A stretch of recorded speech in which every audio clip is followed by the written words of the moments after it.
Assalamualaikum warahmatullahi wabarakatuh, and very good morning to everyone.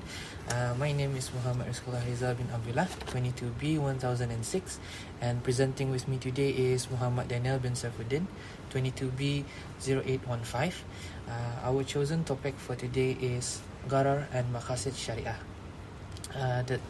Our content for our presentation will be consisting of definition and understanding of Gharar and Maqasid Shariah, along with the application on how we can implement Gharar and Maqasid Shariah in the Islamic finance and banking. And along with it, we're going to give you some of the examples and as well as the implication of Gharar and Maqasid Shariah, in which will be explained further into the video. And lastly will be the conclusion of our findings and research for today. The presentation will start now. Gharar means the Arabic terms describe various situations that can result in loss and devastation, such as deceit, fraud, uncertainty, danger, and risk. Its initial meaning was reduction. It literally implies risk. It is pleasant on the exterior, but uncomfortable on the inside. From the technical point of view, the jurists tried to define Gharar broadly by outlining its constituent part. Gharar, whether or not the subject matter is real, was defined by Ibn Qayyim as a sales in which the vendor is unable to deliver the subject matter to the buyer. There are three types of Gharar.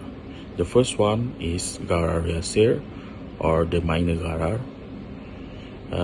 These both parties may be able to accept a small amount of ambiguity. The second one is the intermediate Gharar, or the Gharar Mutawasit. This is Muslim jurists have disagreed depending on the ijtihad and associate with whether it is Gharar Fahish or Gharar Yasir.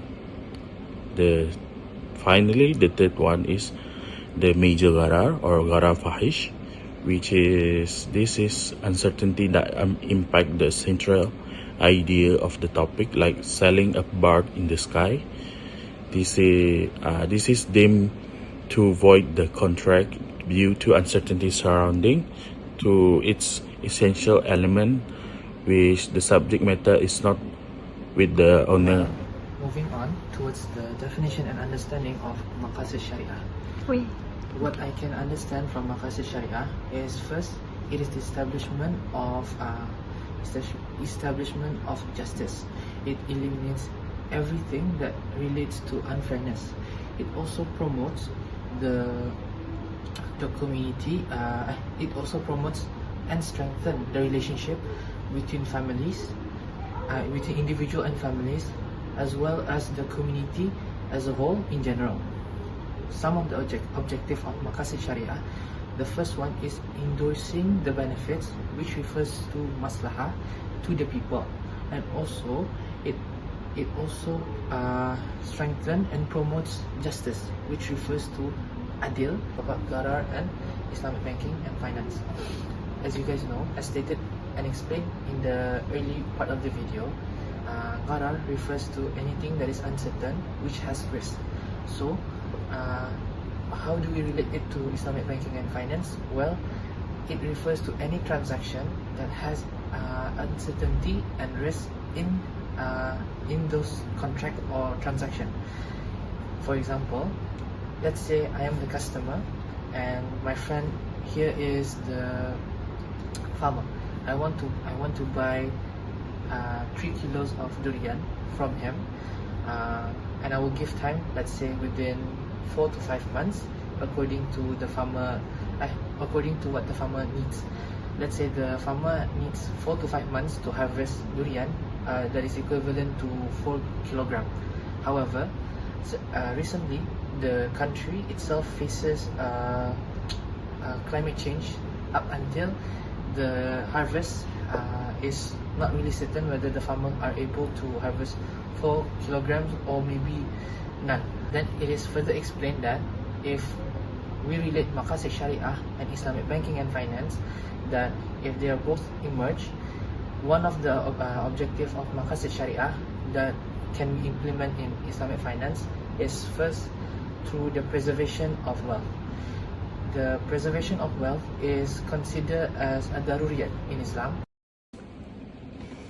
Example of Gharar in Islamic finance and what Maqasid Sharia said about it. The first one is short selling. Short selling is when an investor sells borrowed assets with the expectation that their price will fall. The goal is to buy them back at a lower price and returning the borrowed asset and profiting from the difference. Its strategy used to profit from declining market but involve risk, as losses can be unlimited if prices rise. Short selling provide liquidity and contribute to market dynamics, but it's complex and speculative practice. The second one is sells unharvested crops. It is selling agricultural produce before it physically harvested. It enables farmers to secure sales and income in advance, but comes with the risk related to the factors like weather and crop failures.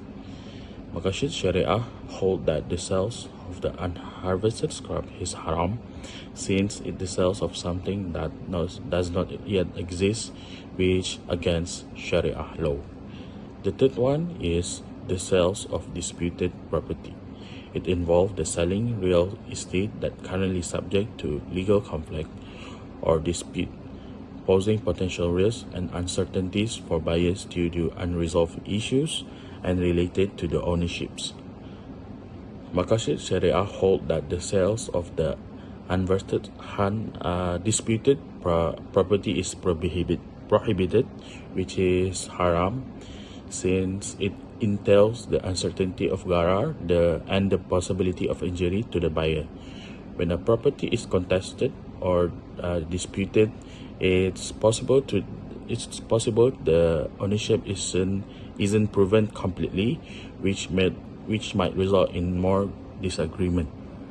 The ethical and moral principles underpinning Islamic finance are reflected in the application of Gharar and Maqasid Sharia.